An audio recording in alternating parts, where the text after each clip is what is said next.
mariée au réalisateur Roman Polanski depuis 1989, Emmanuelle Seigner a donné une longue interview croisée pour Le Point, jeudi 13 avril. L'actrice de 56 ans, s'est livrée sur son mari, et sur un événement du passé de celui-ci, qui l'a énormément marqué.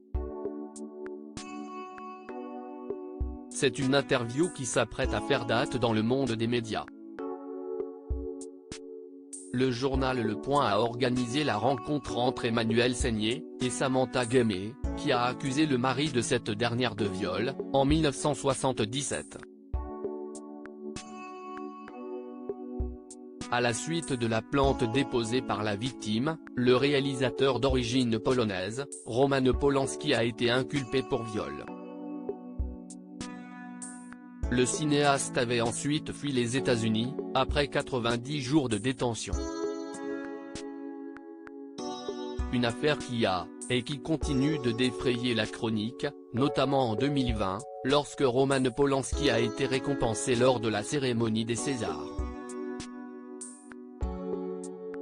Un entretien fort et intense qui permet à Emmanuelle Seigner de comprendre l'état d'esprit dans lequel Samantha Guemmé se trouve.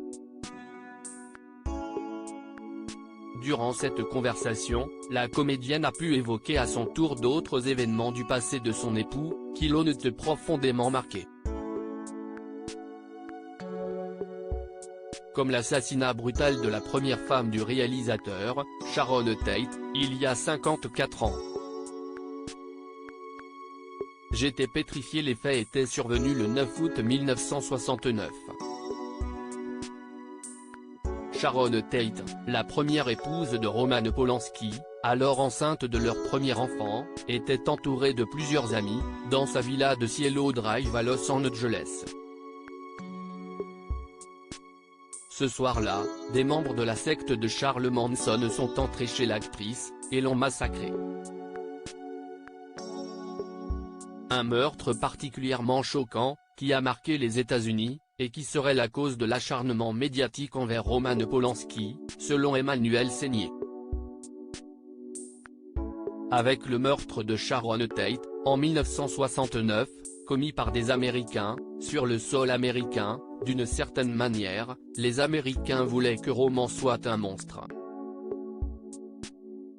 Comme pour effacer ce meurtre, a déclaré l'actrice. Une tragédie, qui en plus d'avoir impacté la vie de Roman Polanski, a eu un grand impact sur Emmanuelle Seigner. C'est surtout une interview du commanditaire du meurtre, qui a traumatisé la comédienne. À l'hôtel, j'ai allumé la télévision et il y avait un documentaire sur Charles Manson. Le journaliste lui demandait « Qu'allez-vous faire si vous sortez de prison ?» Et Manson répondait « Je vais retrouver ce Polonais qui vit à Paris et m'occuper de lui. » J'étais pétrifié, révèle l'artiste. Une tragédie qui a violemment marqué Emmanuelle Seigner, qui a pu exprimer ses angoisses et peut-être tenter d'exorciser les démons venus du passé de son mari.